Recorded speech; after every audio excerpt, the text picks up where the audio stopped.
la gente que sigue en Twitter a personas, o sea, que tiene una red más diversa en su timeline, es más creativa que la gente que tiene una red más densa, o sea, que todos están más interconectados entre sí, ¿no? Es un grupo más cerrado.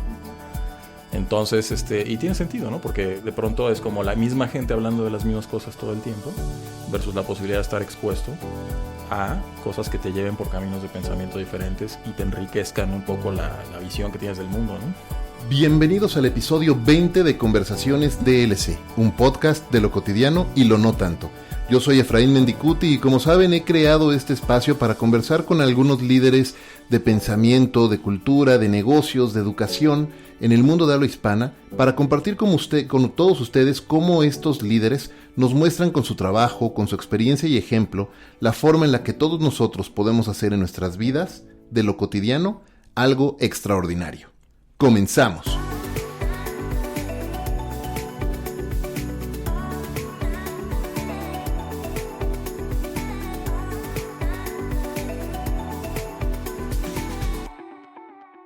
El mundo de las ideas es tan amplio que pensando en esta introducción no podía yo pensar en la analogía correcta para ponerlo en buena proporción.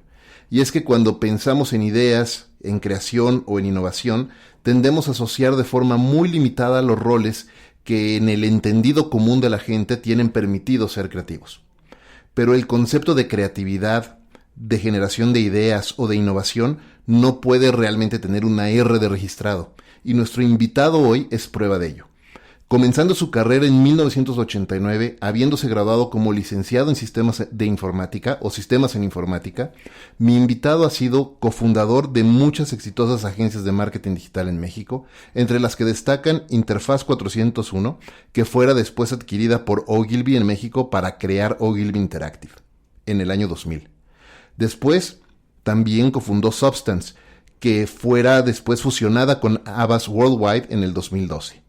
Además, fue director general de monetización en Yahoo en América de habla hispana y también uno de los cofundadores de la IAB o el Interactive Advertising Bureau aquí en México. Es uno de los más destacados profesionales en la industria de marketing digital aquí en México y es actualmente profesor en la maestría en negociación e innovación en Centro.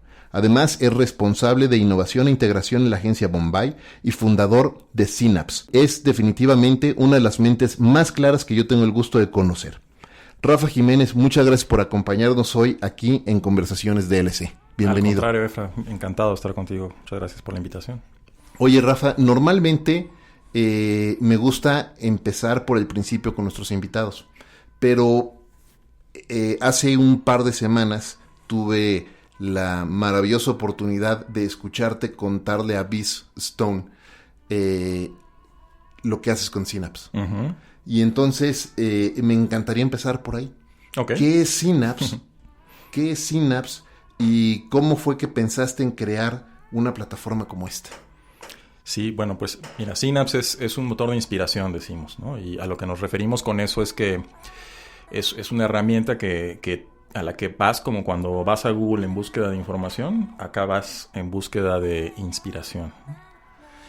Y digamos, la forma en la que funciona la inspiración es muy distinta de cuando buscas información, porque cuando buscas información tienes como muy claro qué estás buscando, ¿no? O más o menos claro qué estás buscando.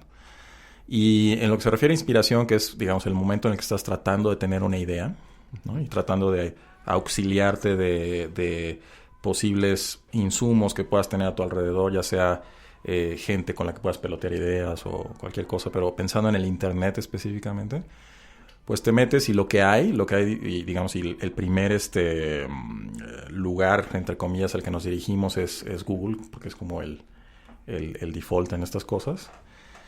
Pero la verdad es que si haces búsquedas en Google para fines de inspiración es muy poco útil porque te regresa resultados que son populares, lineales, obvios, y que todo lo cual tiene todo el sentido del mundo de ser así para cuando buscas información. Uh-huh.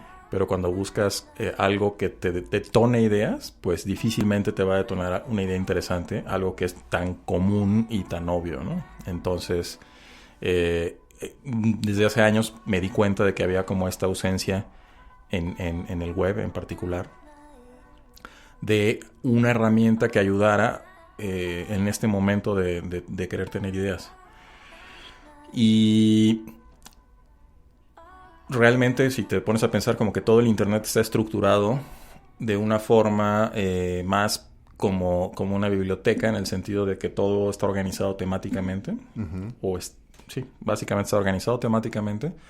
Y aún aprovechando las ventajas de activos digitales que obviamente pueden estar repetidos en varios estantes diferentes, digamos, ¿no? Tagueados con diferentes categorías y cosas por el estilo, que los puedes encontrar o llegar a ellos por diferentes lados. De todos modos, el acto mismo de etiquetar cosas les resta potencial creativo desde mi punto de vista. Claro, justo eso te iba a decir, ¿no? Ahorita que te escuchaba y decías, pues es que la búsqueda en Google es totalmente lineal y es hasta obvia y esperada. Y es que también es precisamente con lo que estás diciendo, es hasta de alguna manera manipulada, ¿no? Con la práctica de SEO, claro, ¿no? Totalmente. Y entonces, claro, etiquetas. Y tus preferencias personales que van también adecuándose, ¿no? Por supuesto, te van generando muchísima influencia en eso. Sí, exacto. Entonces, justo ese es otro aspecto también, ¿no? Que todo el tema de las burbujas culturales en las que nos hemos estado metiendo en los últimos años, que no es menor, ¿no? Porque yo sé que, por ejemplo, cuando Google le presenta resultados a una persona haciendo la misma búsqueda que a mí, el racional detrás de eso está en darme resultados más relevantes a mí y más resultados relevantes a la otra persona. Pero la construcción de esa relevancia está dada en mis patrones de uso de la misma herramienta, con lo cual cada vez me expone menos y menos a cosas sorprendentes, ¿no? Cada vez me mantiene dentro de una burbuja precisamente cultural, ¿no?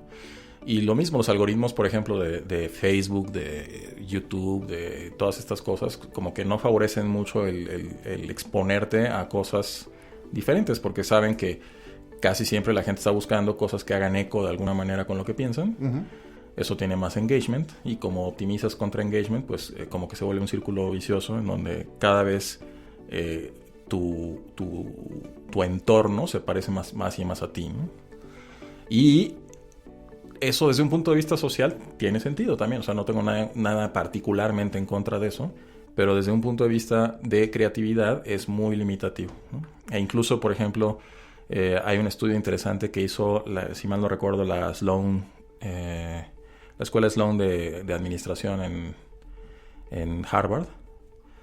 No, perdón, en el MIT, que hizo un estudio interesante al respecto de cómo la gente que sigue en Twitter a personas, o sea, que tiene una red más diversa en su timeline, es más creativa que la gente que tiene una red más densa, o sea, que todos están más interconectados entre sí, ¿no? Uno es un grupo más cerrado.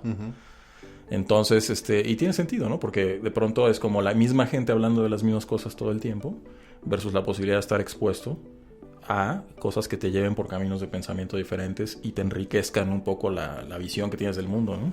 Es como el equivalente a lo mejor hace muchos años, a la persona que viajaba contra la persona que no viajaba, ¿no? Y que decían, viajar abre el mundo, leer abre el mundo, ¿no? Abre la mente, te expone a otras ideas, a otras culturas, a otras maneras de pensar.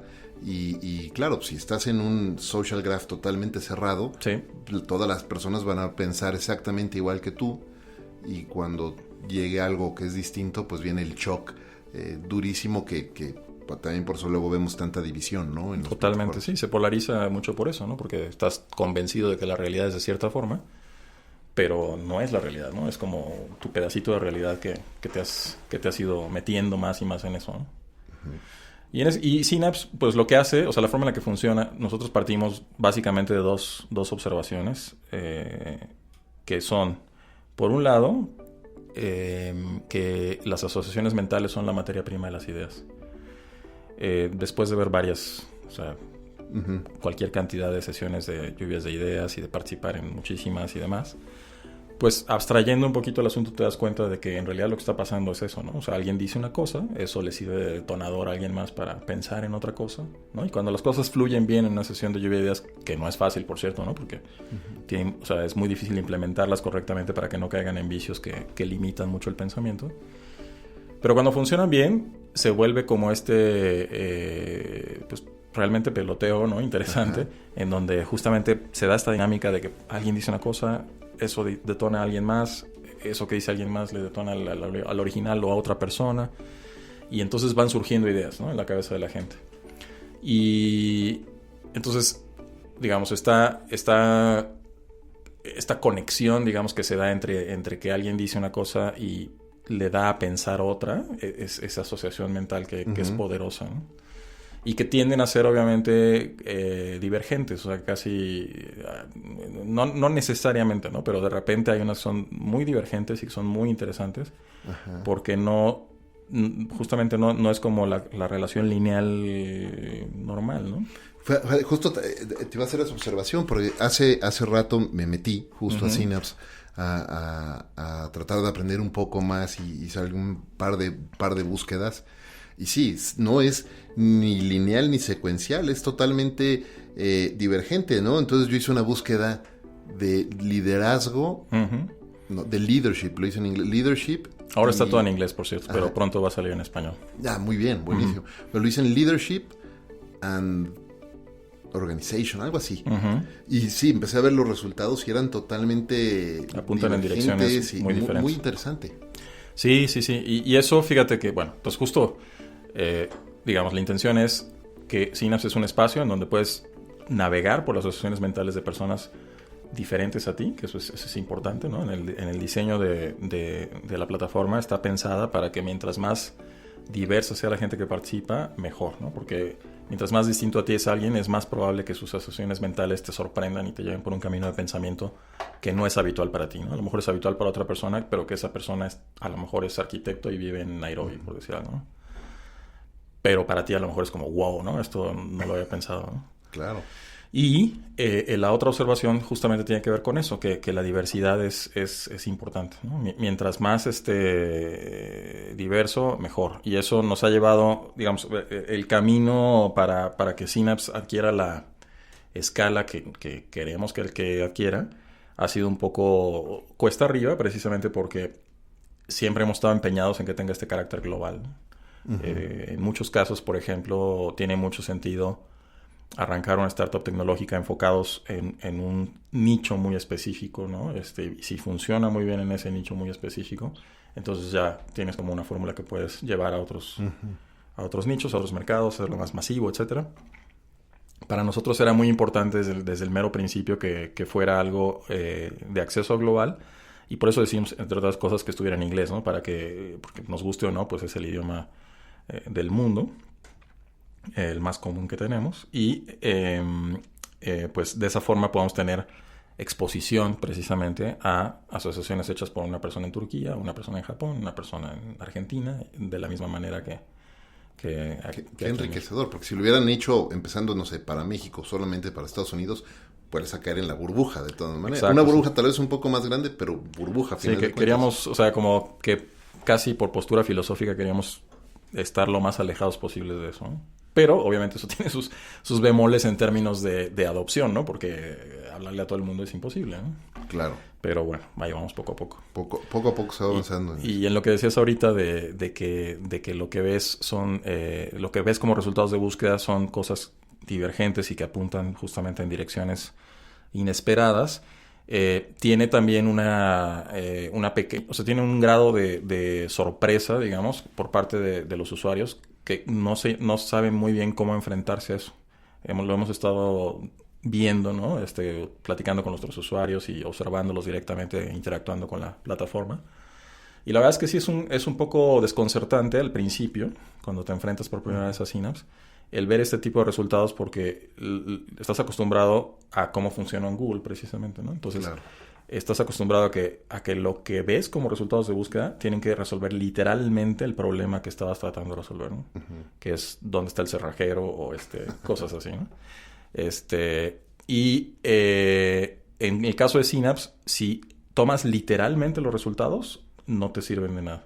Claro. Porque las asociaciones mentales están ahí, no están hechas evidentemente pensando en lo que tú estás pensando en el momento que la estás consultando, ¿no?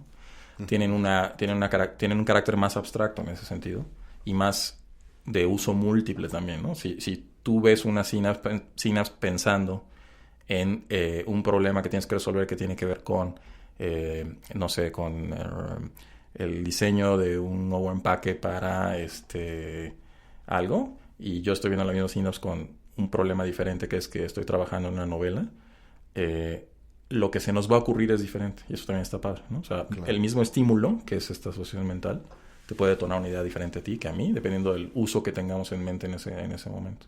Pero sí exige, perdón que te interrumpa, por favor. Pero sí exige un poco más del usuario, eso es cierto, o sea, porque es justo de ese interrogar, de ver lo que estás viendo en la pantalla, ¿no? Y de decir, ¿qué tiene que ver esto con lo que yo estoy tratando de hacer?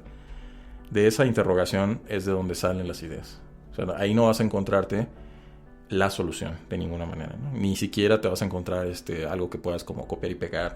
O sea, debe ser algo que te detone una idea, no algo que te resuelve el problema, ¿no? Claro. Podríamos decir que mientras que un Google es un motor de búsquedas con una intención declarada de búsqueda específica para solucionar un problema, Synapse es un motor de descubrimiento, en todo caso, y de inspiración, porque no vas a resolver una idea, sino a descubrir ideas. Que te lleva a caminos de pensamiento que no tenías, ¿no? Porque no tenías tú esa experiencia de vida o ese conocimiento que tiene la persona que hizo la asociación que estás viendo, o las asociaciones que estás viendo. Y entonces, en esencia, es como si estuvieras haciendo brainstorming con esas personas que no conoces, que están a lo mejor del otro lado del mundo, en la cuadra que sigue, no importa. Pero es como si estuvieras haciendo un brainstorming con ellos, solo que es asíncrono, ¿no? O sea, no estás ni en el mismo lugar ni en el mismo tiempo con ellos. Pero igual te beneficias de sus... Si te entiendo bien, cualquier persona de cualquier gremio, de cualquier industria, de cualquier oficio puede meterse y hacer esta búsqueda de descubrimiento y de asociación de ideas en Synapse, y seguramente así es. Pero han observado que de repente haya algún nicho en particular de personas o grupos en particular de personas que estén haciendo más uso de la plataforma. Sí, mira, o sea, por ejemplo, de lo que podemos saber por declaración, ¿no? Porque cuando te das de alta como usuario de Synapse te pedimos nada más un par de datos sobre ti, que es cuál es el país en donde más has vivido y a qué te dedicas, ¿no?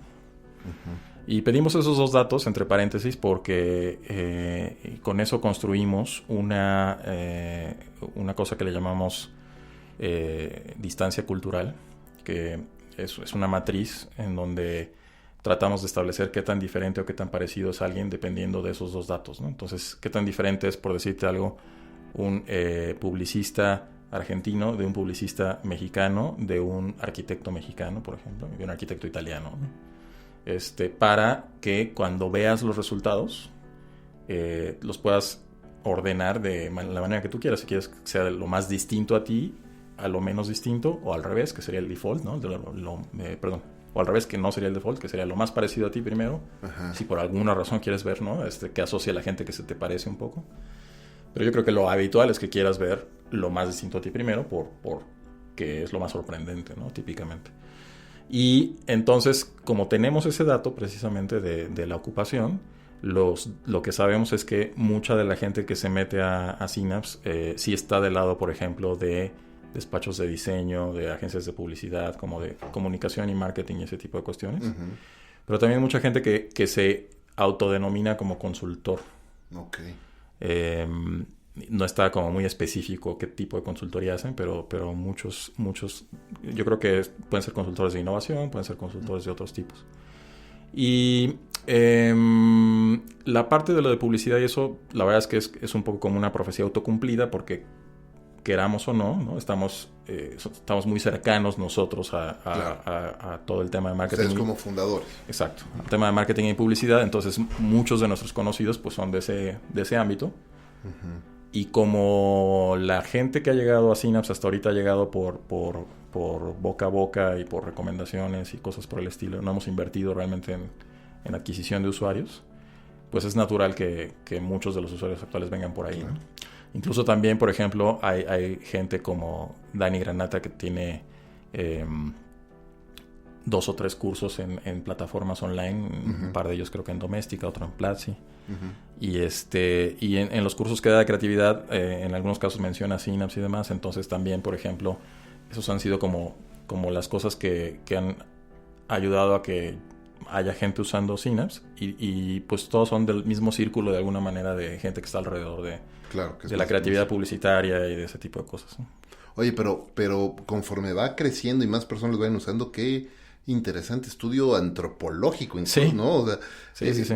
Y todo eso queda ahí queda almacenado para beneficio de todos, sí.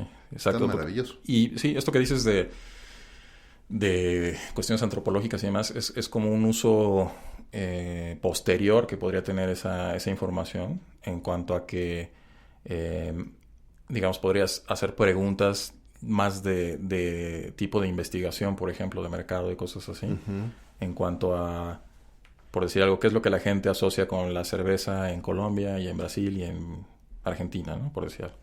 Y en qué se parece y en qué no se parece y cosas así, ¿no? Entonces... Fíjate que hay un libro maravilloso que se llama Cultural Mapping, que de hecho es el libro básicamente son los resultados de un estudio que se hizo sobre Cultural Mapping en el mundo. La autora es Erin Meyer y está súper interesante porque lo que hicieron fue mapear las culturas entre aquellas culturas de alto contexto como la latina y las de muy bajo contexto como la alemán, por ejemplo, o la francesa. Y entonces lo que hacen es mapear el tipo de interacción entre las personas. Entonces, interesante.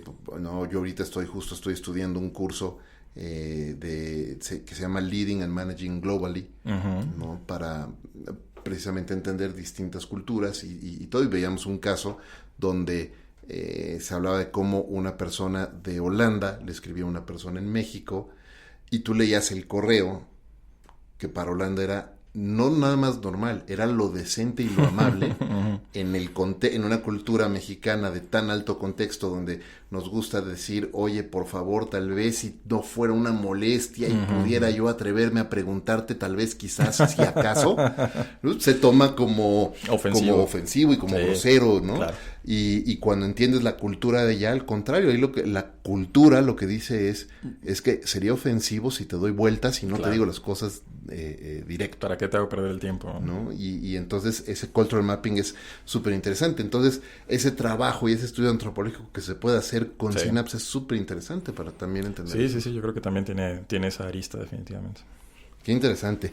Oye, déjame brincarme un poco y te decía que no quería empezar por el principio. Hablamos un poco de Synapse, pero ahora sí me voy a regresar unos años en el tiempo y preguntarte un poco o que me nos platiques un poco de cuál ha sido el camino de Rafa Jiménez, cómo llegaste hasta aquí, porque lo que queda claro y cualquier persona de los que tenemos el gusto de conocerte es que has sido un pionero en el mundo, en la industria digital aquí en México y me atrevería a decir en América Latina, porque creo que México junto con Brasil y tal vez Argentina han sido los países en la región que han sido punta de lanza en esto. Sí, en efecto. Pues sí, yo la verdad es que llegué a este campo un poco de casualidad porque como comentaste al principio, yo estudié sistemas y no estaba desde que estaba estudiando no estaba como muy convencido de haber hecho la elección correcta. Yo siempre tuve como inquietudes creativas y cosas así, pero nunca, o sea, no pensaba que me pudiera dedicar a algo creativo porque probablemente me iba a morir de hambre, ¿no? Entonces, en ese momento, cuando yo estaba por entrar a la universidad, pues había un boom de todo lo que tiene que ver con sistemas y cosas así. Y estudié eso, pero, por ejemplo, metí todas mis materias optativas en los últimos semestres de comunicación y cosas así como para poner ya un pie en otro lado y demás, ¿no? Pero bueno, al final me gradué y tal cual había muchísima demanda por gente del perfil que yo tenía. Y literalmente sin mover un dedo me contrataron en Softec. En ese momento Softec era una empresa chiquitita, ¿no? Probablemente éramos como 60 o 70 entre Monterrey y México. Ahorita son, no sé, 7,000 o no sé cuántos. La verdad es que Softec fue una gran experiencia en cuanto a aprender cosas que no tenía ni idea, ¿no? De desde cosas muy técnicas como COBOL, que es un lenguaje que yo creo que ya se usa muy, muy poquito, ¿no? Solamente justamente en cosas así, en negocios, y yo creo que ya debe haber poquísima gente que lo use. Debe de haber como 2, 3 ingenieros que todavía están probablemente, sí, dándole mantenimiento a cosas en COBOL. Pero la cosa es que desde cosas muy técnicas como esas, que pues puede que no tengan mucho impacto en el futuro, pero o en mi futuro al menos, pero sobre todo trabajo en equipo y como las cosas iban tan rápido ahí porque había tanta demanda, me tocó que a los 6 meses tuve que dejar de programar para empezar allá a diseñar las soluciones y empezar a liderar equipos de trabajo de los siguientes egresados que venían ¿no? saliendo del horno. Digamos, el trabajo del día a día era atractivo y interesante y no había tiempo de aburrirse ni nada, pero lo que me aburría realmente era pensar en el producto que estábamos desarrollando. El producto, por ejemplo, yo estuve en 2 grandes proyectos en Softtek nada más. Ninguno de los 2 lo pude ver hasta el final porque eran proyectos de años. En uno estuve en un año que era para Gigante, que todavía existía en ese entonces, las tiendas de autoservicio. Y entonces el producto que estábamos haciendo era pues, todo el sistema de administración de un supermercado, ¿no? Desde las compras hasta la caja registradora. Y pues no era nada interesante, ¿no? Y para mí al menos, ¿no? Y el segundo proyecto que estuve fue para un banco, para Banco de Oriente en Puebla, igual hacer todo el sistema del banco. Ajá. Y pues tampoco me llamaba mucho la atención realmente, ¿no? Entonces hubo un momento en donde ya estaba yo pues muy como descorazonado así de pensar, bueno, a lo mejor hasta me equivoqué de carrera, ¿no? Yo creo que probablemente desperdicié los últimos 6 años de mi vida, ¿no? Y gran error, etcétera. Y en eso estaba cuando me acordé de que cuando estaba estudiando todavía en el TEC, me tocó interactuar con las primeras Macs que trajeron a México y así, y yo me enamoré de las Macs desde el momento en que las vi. Desde antes ya usaba Apple, de hecho mi primera computadora fue una Apple IIc. Pero las Macs pues estaban súper padres, ¿no? Y ofrecían como un mundo diferente. Había aplicaciones, por ejemplo, como una que se llama VideoWorks, que era para hacer animaciones muy sencillas en bitmaps de blanco y negro. Esa VideoWorks eventualmente se convirtió en Director, ¿no? Macromedia Director y eso. Y le agregaron un lenguaje de programación que era Lingo y demás. Entonces justo cuando estaba en esta crisis vocacional, ¿no? A los 2 años de haber salido de la escuela, me puse a ver qué había, ¿no? Qué había pasado con la Mac en esos años, ¿no? Qué software había, qué cosas interesantes había. Y me fui al Sanborns a ver revistas que era el internet de esa época, ¿no? Sí, o la biblioteca de esa época. Yo creo que muchos terminamos así la tarde viendo revistas en Sanborns. Era la exposición al mundo, ¿no? En general. Y pues ahí vi que, por ejemplo, Apple acababa de lanzar QuickTime, que fue la primera solución de software para poder reproducir video en una computadora personal, ¿no? Antes necesitabas tener hardware específico para poder reproducir video en una computadora. Los CD-ROMs empezaban a hacer ya cosas que venían de línea en las computadoras y no una cosa adicional que tenías que comprar si estabas muy clavado en cosas, sino que ya venían en las computadoras. Y en general el tema de multimedia estaba empezando como a surgir, ¿no? Y entonces justo vi que lo que yo había usado hace años, que se llamaba VideoWorks, había evolucionado a Director, y que Director tenía un lenguaje de scripting, no de programación, pero de scripting, que se llamaba Lingo, y que con ese lenguaje podías hacer multimedia interactiva, ¿no? O sea, cosas ricas en medios, pero que podías interactuar con esas cosas, y se me hizo padrísimo. Y dije, bueno, pues aquí hay algo interesante que está surgiendo, en donde además no tiro por completo a la basura lo que sé de programación y cosas por el estilo, sino que lo puedo aplicar ya en una cosa que me parezcan productos más interesantes, ¿no? O sea, como outputs más interesantes.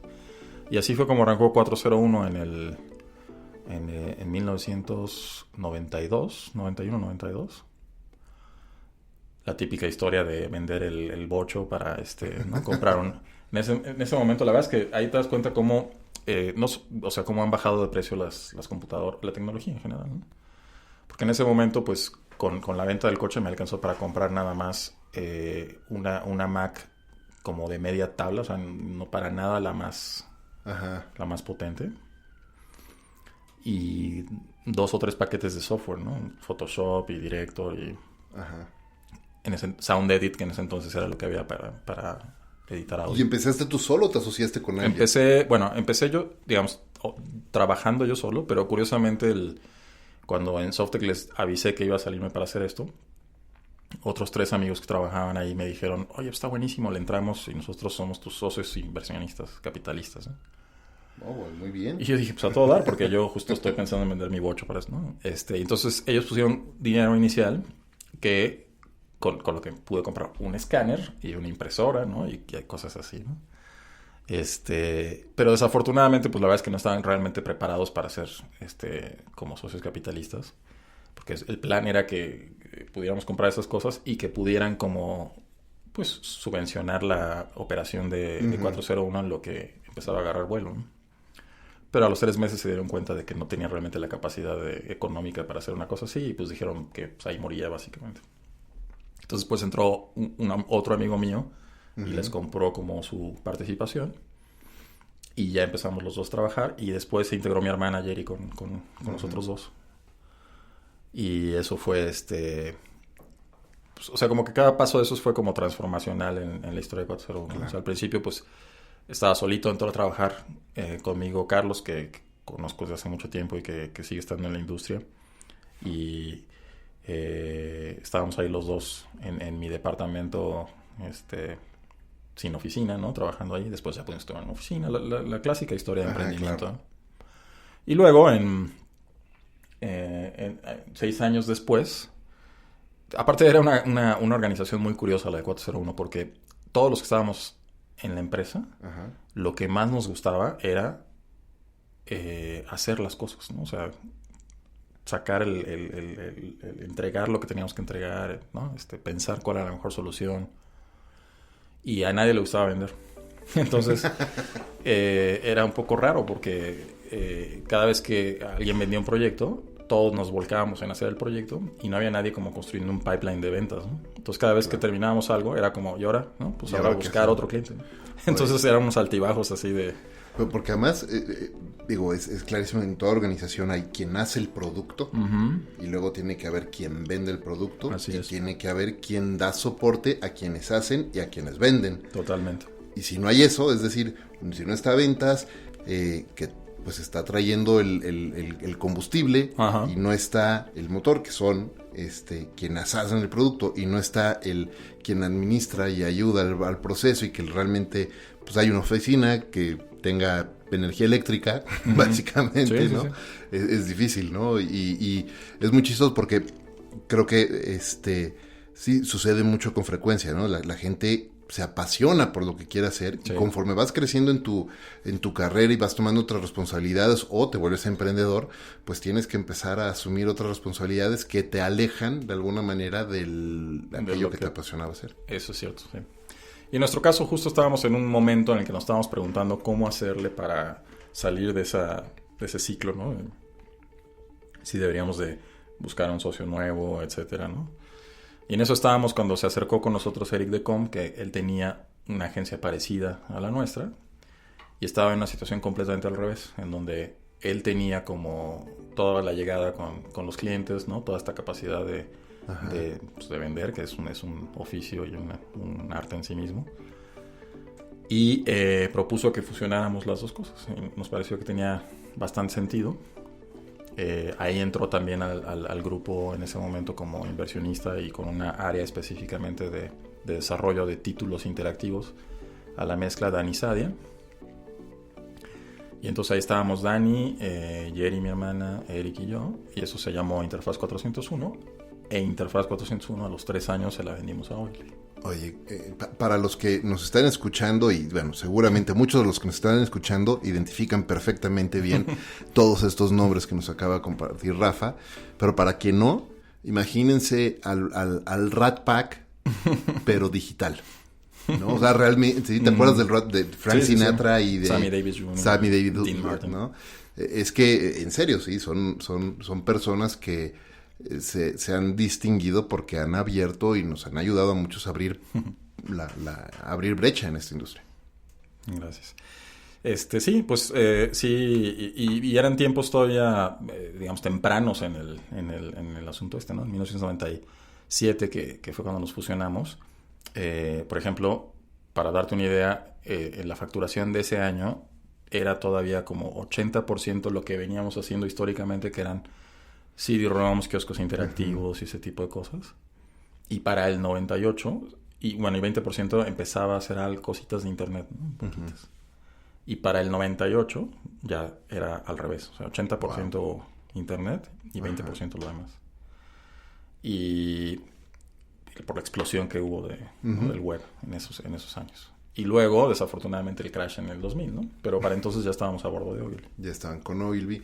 Los adquiere Ogilvy, quedan, me acuerdo, Eric y tú al frente de Ogilvy Interactive, Ogilvy One. No, era Interactive en ese momento. Interactive. Sí. Okay. Que a su vez estaba dentro del paraguas de Ogilvy One. Yo no sé si tú te acuerdas de este detalle, pero yo me acuerdo mucho. Yo empezaba, ¿no? Yo estaba en Wunderman en aquel entonces como ejecutivo de cuenta y me llamaron en entrevista, me llamó Delfina, ¿no? Para una entrevista y me pidió que me entrevistara con Eric. Entonces fui a entrevista con Eric y estabas tú en la oficina también. Es que compartían oficina y estábamos, me acuerdo mucho de eso, ¿no? Ya hace algunos años. Sí. Y bueno, estuve ahí 5 años 4 años y medio a cargo de Ogilvy Interactive. Los últimos 6 meses estuve a cargo de planeación estratégica de Ogilvy en general. Y la verdad es que estaba como considerando seriamente hacer carrera ya más como de publicista, que eso siempre ha sido como una... Yo tengo una relación rara con la publicidad, honestamente. O sea, durante mucho tiempo nunca me he considerado publicista realmente. O sea, siempre me he considerado como que estoy un poquito en la periferia del asunto, simplemente porque digital... Por mucho que hoy hacer publicidad que no pase por digital es absurdo, ¿no? Ya está completamente integrado, debería. Yo siempre pensaba que digital tenía como otro tipo de valores que la publicidad, ¿no? Particularmente como esta creencia de hacer cosas que sirvan de algo, ¿no? Y que lejos de que te interrumpan, y te resulten molestas, te den algún valor, ¿no? Entonces, como que yo nunca me vi a mí mismo como publicista. De repente me describen en algunos lados como publicista y todavía me saca un poco de onda. pero bueno, justo en ese momento que me habían dado la oportunidad de quedarme a cargo de planeación del grupo, planeación estratégica, estaba ya como pensando, bueno, pues igual y la onda es pues ya hacer carrera de publicidad, ¿no? Y se acabó. Cuando me buscan de Yahoo Search Marketing para lanzar Yahoo Search Marketing en México, y dije, no, pues es una gran oportunidad. Sobre todo porque en ese entonces la operación de Yahoo el portal ya existía. Ya tenía varios años en México, en su edificio conocido aquí en Palmas, ¿no? Emblemático, chaparrito, pero emblemático. Y conocía yo muy bien a la gente a cargo de Yahoo y demás. Pero me buscaron porque Yahoo Search Marketing era una unidad de negocio separada en ese entonces del portal.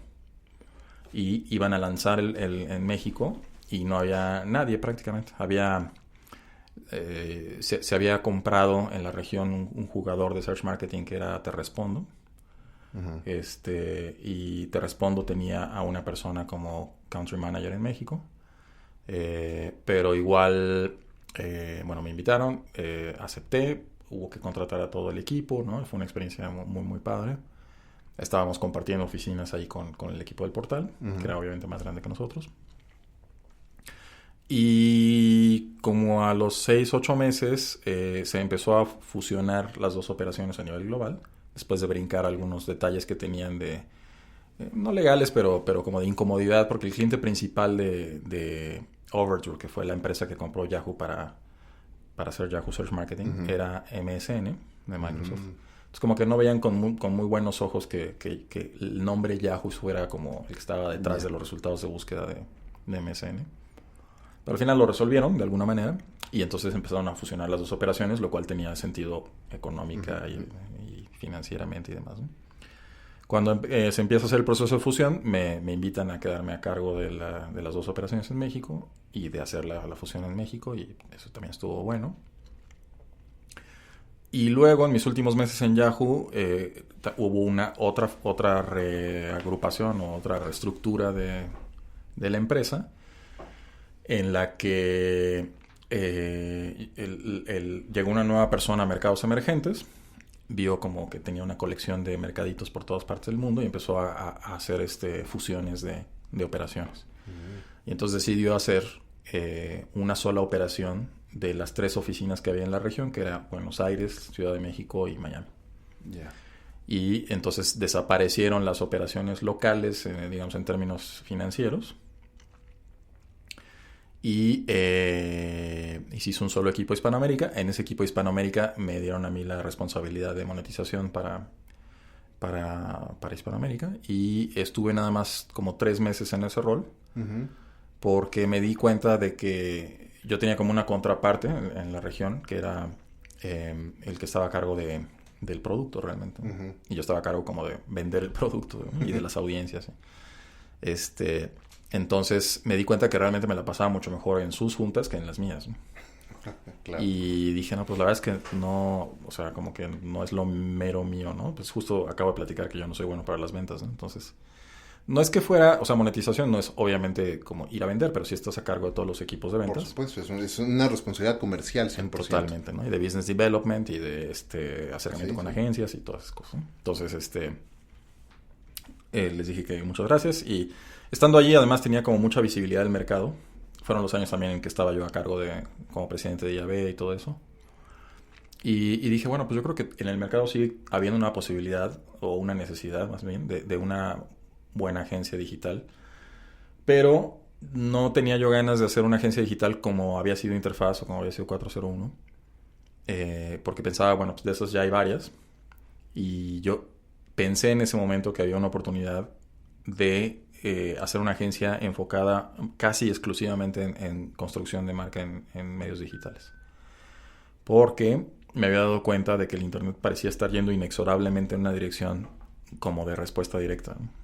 En donde la forma en la que se vendían los inventarios publicitarios en los portales y en los sitios y en todos lados era una forma de performance, ¿no? Si hace clic te lo compro, si no, etcétera. Y no que eso tenga nada de malo, o bueno, es discutible si tiene o no tiene nada de malo, pero sobre todo el problema que yo veía es que era obvio que la gente estaba consumiendo cada vez menos los medios tradicionales en favor de consumir más digital, y que en la mente de los que manejan las marcas todavía pensaban que el trabajo de construcción la estaban haciendo en la televisión y en exteriores y en la radio, y que entonces podían usar el web exclusivamente para hasta abajo del embudo, ¿no? Cuando ya es como, ya, firma aquí, ¿no? Llena esta solicitud, compra este boleto. Pura conversión. Pura conversión, cosa que pues no tiene sentido si tú no sabes quién es el que te está diciendo compra ya, ¿no? Claro. Y si no tienes ninguna vinculación afectiva, ni racional, ni de ningún tipo. No tienes por qué. Pues no. O te salen... El ejemplo clásico que yo ponía, ¿no? Buscas tarjetas de crédito en Google y los resultados patrocinados que te salen, pues uno dice, por decir algo, Amex y otro dice Santander, ¿no? Y lees los textos de los dos y a lo mejor son muy parecidos entre sí. Uh-huh. Y lo único que hace que hagas clic en una cosa o en la otra es lo que tú ya sabes de American Express y lo que tú ya sabes de Santander. Claro, lo que tienes previo, por supuesto. Entonces, si eres una marca y no estabas como haciendo el trabajo de construir dentro de los medios donde la gente cada vez estaba más tiempo y seguías suponiendo que esa construcción se estaba dando en los medios offline, estabas perdiendo una oportunidad, ¿no? Y ese era como el pensamiento en general de Substance. Y entonces ese fue el plan de Substance, y así salimos con esa orientación. En esa época, precisamente como para darle un poco de estructura al pensamiento que había detrás de eso, fue cuando más escribí en el blog en este caso de Substance. Y y como tratando justamente de darle forma al discurso y a la filosofía de la empresa y demás. Y estuvo bien, la verdad es que la experiencia en Substance fue buena, fue bastante positiva. ahí, además de volverme a asociar con Dani Sadia, que había sido mi socio en Interfaz, me asocié con Alex Salazar, que ahora habíamos trabajado juntos en Yahoo, él era nuestro director comercial. Ahora está en Sojourn, que es una empresa súper interesante. Sí, también muy interesante lo que está haciendo. Y después se acercó con nosotros lo que en ese entonces era todavía EuroRSCG, a través de Renato de Paula, que es amigo desde los tiempos de Ogilvy. Gran tipo también. Tipazo. Gran tipo. Y Renato me dijo, estoy llegando a México a liderar esto. Y veo que están como un poco en pañales en materia de digital, ¿no? Piensan de manera muy tradicional. Creo que ya no viene el caso que en 2012 todavía hay agencias tan tradicionales. ¿Por qué no pensamos en la manera de juntarnos y hacer una cosa que funcione integradamente, donde no haya distinciones entre digital y tradicional, que pensemos todos juntos, etcétera? Un solo estado financiero de resultados, ¿no? O sea, no operaciones diferentes ni nada, ¿no? Y dije, pues suena muy bien, hagámoslo. Nos juntamos, entonces se fusionó Substance con Euro, y casi inmediatamente después cambió de nombre a nivel global de EuroRSCG a Havas Worldwide. Y era parte del grupo Havas desde hace mucho tiempo, pero tenían como este otro nombre, ¿no?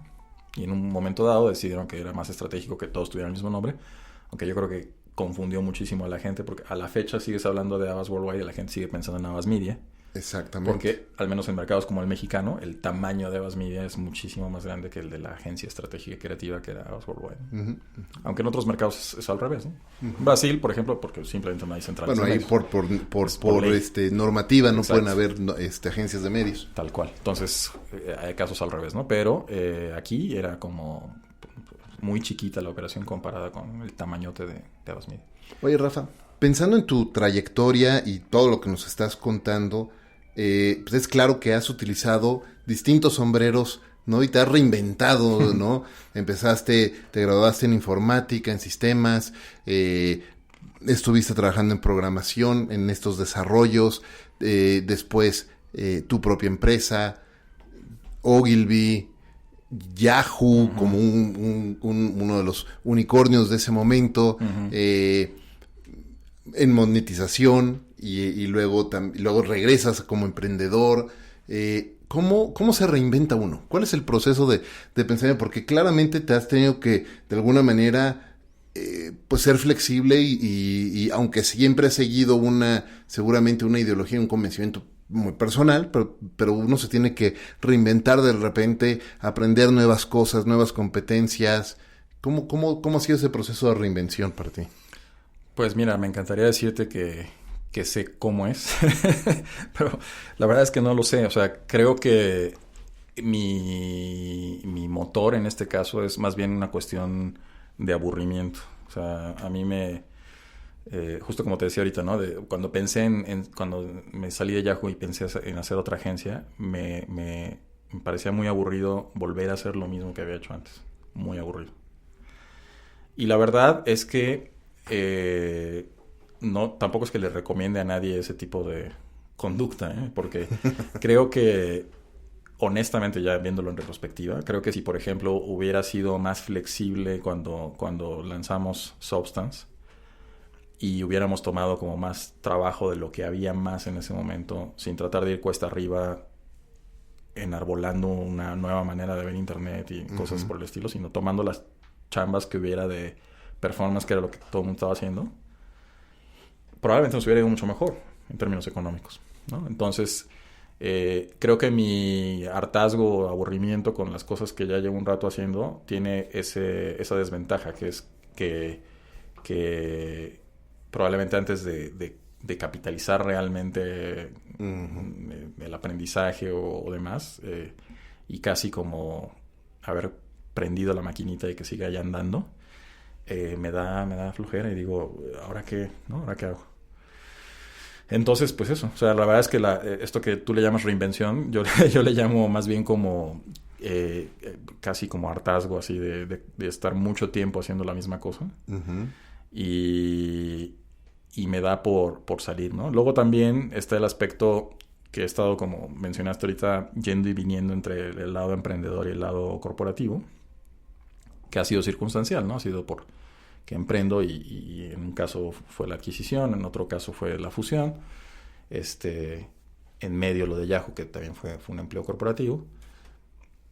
Y yo creo que le ha de pasar a toda la gente que va y viene en este tipo de entornos, que como que empiezas a ver más romántico lo que no estás haciendo en este momento, ¿no? Entonces, por ejemplo, cuando estaba en el mundo corporativo, pues veía como súper interesante y romántico la libertad de hacer lo que tú querías y de ir en la dirección que tú ¿no? definieras. Y...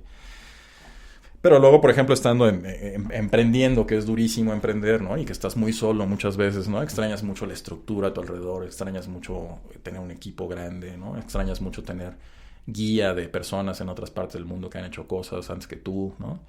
Extrañas hasta cosas superficiales, como que cuando sales de viaje a una conferencia y trabajas en un corporativo, es como pues, al hotel sede, ¿no? O al que esté más cerca, ¿no? Y así sin importar el precio.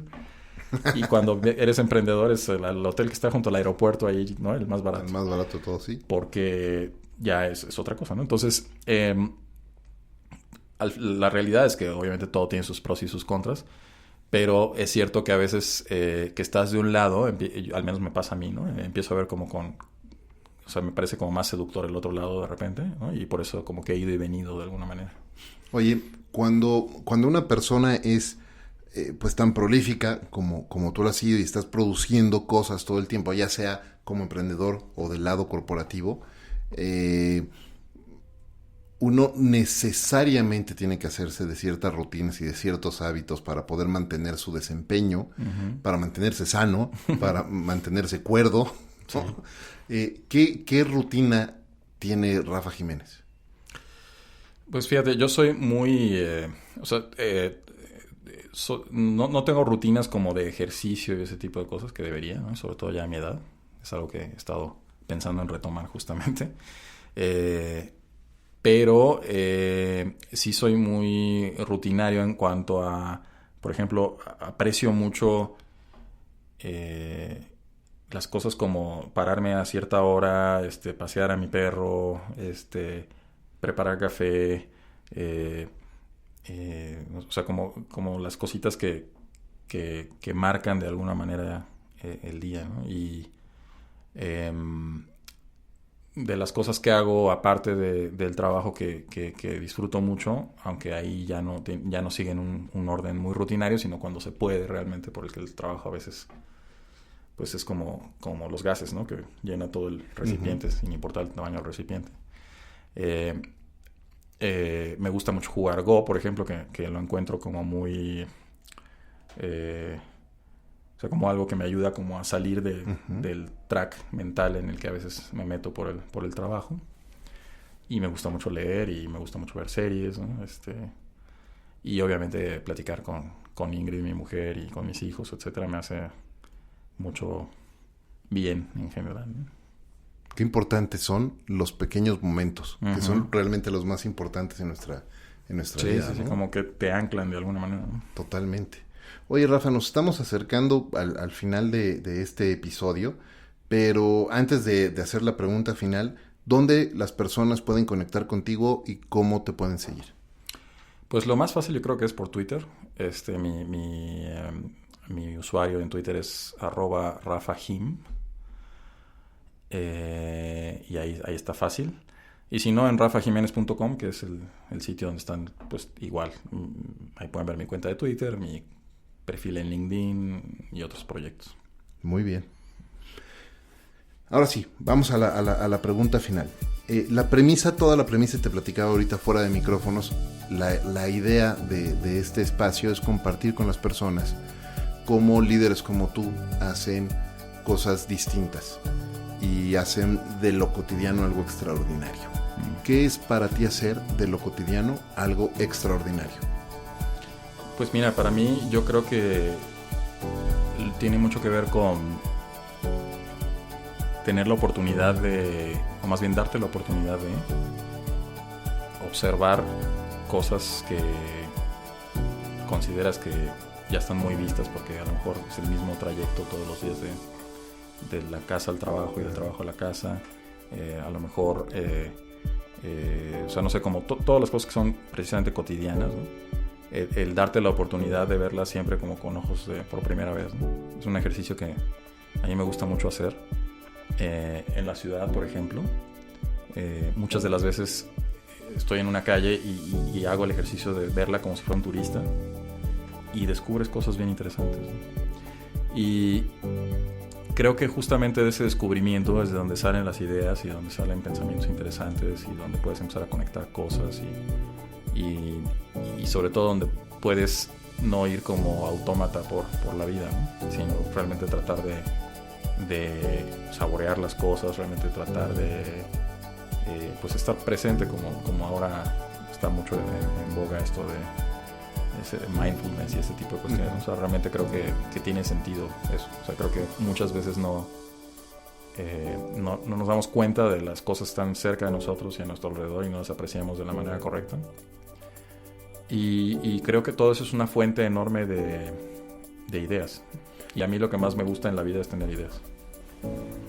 Qué bien, me gusta lo que dices. Oye, y es que ahorita que decías, vas en la calle, en el cotidiano, en el día a día, y de repente no te fijas en la grandeza o en las cosas bellas que están ahí, y por ahí dicen que, ¿no? Descubrir la belleza en las cosas también te ayuda a estar mucho más cuerdo y mucho más sano, y de repente seguramente te ha pasado y me pasa con frecuencia que pasas por algún lugar y ves por primera vez una casa, una puerta, una ventana, algo que dices, oye, qué bonito está, y claro, has pasado por ahí 20 años y no te habías fijado en eso, hasta piensas que es nuevo y no, ahí ha estado, ¿no? Sí. Y creo que hay cosas, por ejemplo, yo ahora ya no uso Instagram porque tengo como una especie de boicot personal a Facebook y sus derivados. Pero cuando surgió Instagram y todo esto, la verdad es que me gustó mucho y me gustaba mucho el efecto que producía en la gente, que era precisamente un efecto de observar más. O sea, a través del lente del teléfono, a la gente le dio por observar un poco más. Sí. O sea, por ver encuadres interesantes, por ¿no? por cosas que a lo mejor a la pasada lo ves y dices, pero a la hora de que piensas, eso podría ser algo que puedo subir a mi Instagram, te hacía verlo de alguna manera más especial, ¿no? Y creo que cosas como esa, en donde si bien la motivación puede ser una motivación similar a la de cualquier espacio social, en donde es como la construcción de tu identidad y tu personalidad y esas cosas, ¿no? Y compartir para que sepan quién eres. El proceso, por instantáneo que pareciera de sacar una foto, es un proceso creativo y es un proceso de observación. Y el darle filtros a la gente que hicieran que su toma fuera un poquito más bonita, y todo eso los estimulaba también a fijarse más y a hacer más detalle, que no es lo mismo, por ejemplo, de los filtros de Snapchat o ahora de Instagram Stories y cosas por el estilo, que están más orientados a selfies y demás, en donde ahí como que la onda va por otro lado, ¿no? Sí. No es tanto como por el lado de la apreciación, pero ojalá hubiera más cosas como eso. Y creo que eso está cayendo justamente en desuso, ¿no? O sea, hoy el uso de Instagram está mucho más clavado ya en historias que en el timeline, que son las fotos que originalmente le dieron vida a la herramienta, ¿no? Sí, es cierto. Están más orientados a mírame a mí, ¿no? Y en lugar de mira esto. Oye, Rafa, muchas gracias. Estamos llegando ahora sí a al final de este 20º episodio de Conversaciones DLC, pero antes de irnos quisiera hacerte un rápido reconocimiento, Rafa, por el increíble trabajo y la increíble labor que has hecho en la industria de la publicidad, del marketing digital, aunque no te consideres publicista, pero has hecho sin duda una gran labor en la industria del marketing digital, y también esta labor que has hecho para seguir enseñando a demás personas a seguir pensando y a seguir ideando y a seguir creando. Muchas gracias por ese trabajo. Muchas gracias a ti. Muchas gracias también a todos ustedes por acompañarnos en este episodio de Conversaciones DLC. Gracias como siempre a Balance 22 y por supuesto gracias al mejor café de México, Ricolto Café, por ser parte de esta aventura de vida todos los días. Gracias amigos por escucharnos, yo soy Efraín Mendicuti y los espero en el próximo episodio de Conversaciones DLC. Hasta la próxima.